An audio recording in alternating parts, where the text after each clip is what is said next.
Hello friends, welcome to flavours and delicacies. இப்போ உங்களுக்கு இந்த ப்ரெட் பார்த்தாலே புரியும், ஏதோ ஒரு ஸ்நாக் தாங்க ப்ரெட் வச்சுட்டு நினைப்பீங்க. உண்மைதாங்க, இது வந்து சில்லி ப்ரெட் இல்லை ப்ரெட் சில்லின்னு சொல்லிக்கலாம். குழந்தைங்களும் ரொம்ப பிடிக்குங்க இந்த ஸ்நாக்கு. அதனால் இன்னைக்கு ஈவினிங் வந்து எங்கள் வீட்டில் குழந்தைங்க வந்திருக்காங்க. ஸோ இது வந்து அவங்களுக்கு பிடிச்ச மாதிரி இது இன்னைக்கு செய்யலான்னு சொல்லிட்டு தான் இன்றைக்கி நான் ரெடி ஆகிட்டுருக்கேன். இதுக்கு வந்து பார்த்திங்கன்னா ஒரே ஒரு பெரிய வெங்காயம், நல்லா பெரிய சைஸ் வெங்காயம் ஒன்று, ஒரு சின்ன கேப்சிகம், இது வந்து ஒரே ஒரு தக்காளி, இது கொஞ்சம் கொத்தமல்லி தழை, சின்ன இது வந்து ஒரே ஒரு பச்சை மிளகா குட்டி குட்டியாக நறுக்கி போட்டிருக்கேன். அப்புறம் இது ஒரு 7 பூண்டு, இதுவும் பொடி பொடியாக அரிஞ்சிருக்கு. இது வந்து 1 இன்ச்சு இஞ்சி, இதுவும் பொடி பொடியாக. அப்புறம் மஞ்சத்தூள், உப்பு, இது வந்து மிளகா பொடி, இது வந்து சோயா சாஸ் கொஞ்சம் போதுங்க. இது வந்து டொமேட்டோ கெச்சப். இதெல்லாம் தான் இதுக்கு வேணும். முதல் வேலையாக இந்த ப்ரெட்டை வந்து இந்த 8 ஸ்லைஸ் ப்ரெட் இருக்குங்க. இதை வந்து இப்படி 4ஆக கட் பண்ணி ஃபஸ்ட்டு ஸ்லைஸாக பண்ணி எடுத்துக்கலாங்க. அதுக்கப்புறம் பார்க்கலாம். இப்போ இந்த ப்ரெட்டு வந்து கட் பண்ணி எடுத்துட்டு வந்தாச்சுங்க. இப்போ நம்ம வந்து இது செய்ய ஆரம்பிச்சிடலாம். இது வந்து கடாய் சூடு பண்ணலாங்க. சூடாகட்டுங்க. இந்த கடாய் சூடாச்சுங்க. இப்போ ஒரு டீஸ்பூன், அவ்வளோதான், 1.25 டீஸ்பூன் கிட்ட நெய் போட்டிருக்கேங்க. ஃபஸ்ட்டு இந்த ப்ரெட்டு வந்து நம்ம வந்து லைட்டாக டாஸ் பண்ணி எடுக்கணுங்க. போட்டுக்கலாம் ப்ரெட்டு.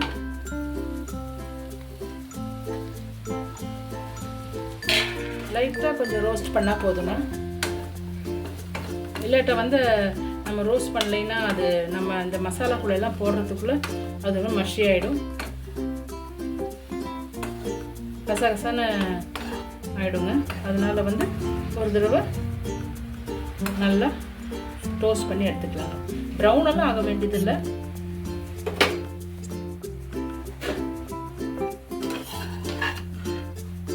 உடையாமல் அப்படியே ரோஸ்ட் பண்ணி எடுத்துக்கலாங்க.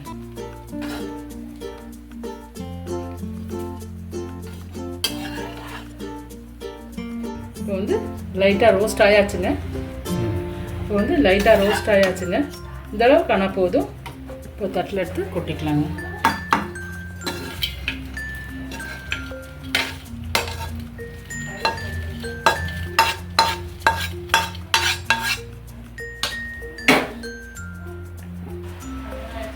இப்போ வந்து கடாய் வச்சாச்சு, கடாய் சூடாயாச்சு. ஏதாவது ஒரு வாசனை இல்லாத ஒரு எண்ணெய் ஊற்றிக்கலாங்க. 1 ஸ்பூன், 1.25 ஸ்பூன் தாங்க, அதிகமாக வேண்டாம். இதில் வந்து முதல்ல வந்து கொஞ்சம் ஜீரகம் போட்டுக்கலாம்.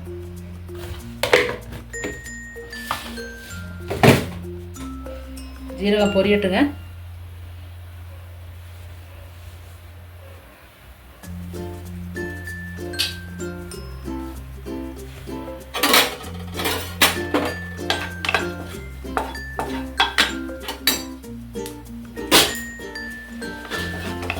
பொரிஞ்சதையும் முதல்ல இஞ்சி போட்டுக்கலாங்க.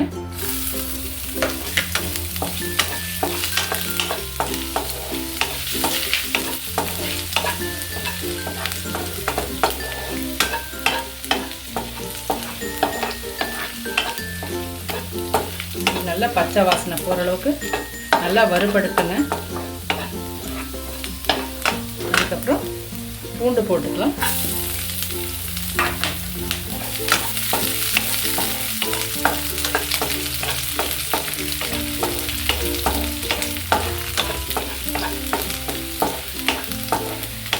அதுவுமே பச்சை வாசனை போகிற அளவுக்கு வறுத்துட்டு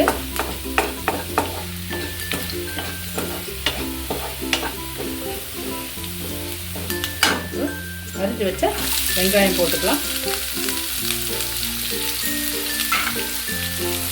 அது கொஞ்சம் ஒரு லைட் ப்ரௌன் ஆற வரைக்கும் வதக்கிடலாங்க.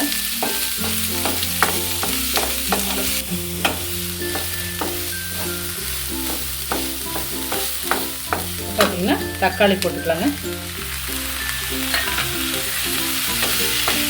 தக்காளி போட்டு இப்போ இதுக்கு தேவையான உப்பு,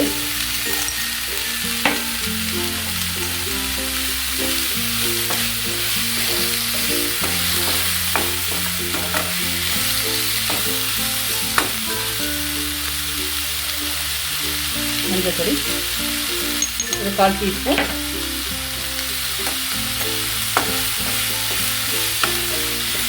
சீக்கிரமாக வதங்கும் தக்காளி வெங்காயம் எல்லாம்.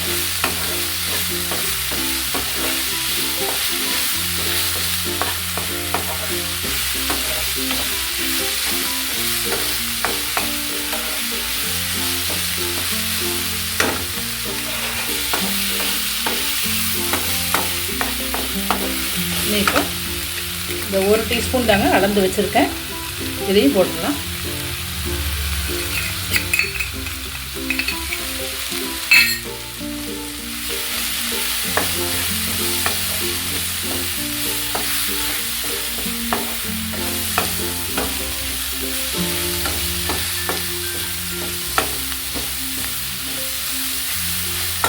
கேப்சிகம் போட்டுடலாங்க.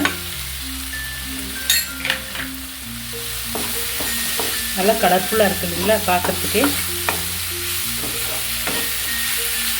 இப்போ வந்து இதுக்கு வந்து கொஞ்சம் தண்ணி ஊற்றி ஒரு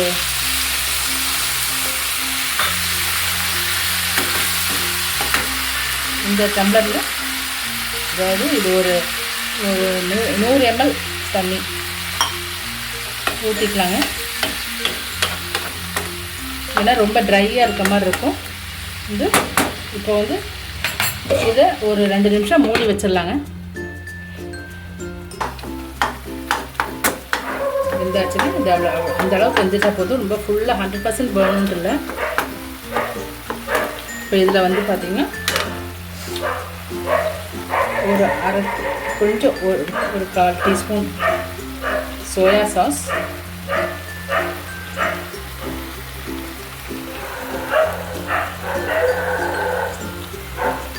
ஒரு டீஸ்பூன் டொமேட்டோ கெச்சப்,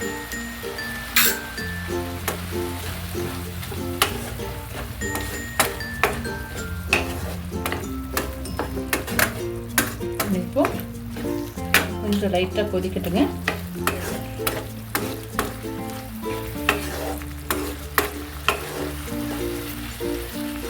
இப்போ வந்து பிரெட் போட்டுக்கலாங்க.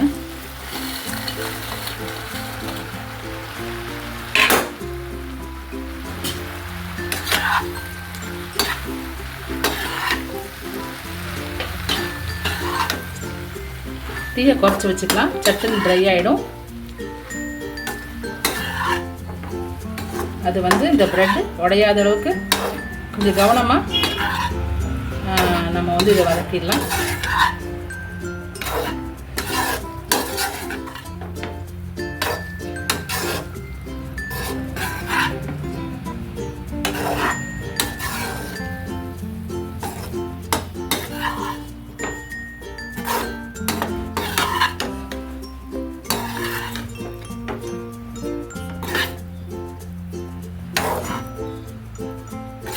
அவ்வளோதாங்க ஆச்சு. இப்போ வந்து கொத்தமல்லி தழை போட்டுக்கலாம்.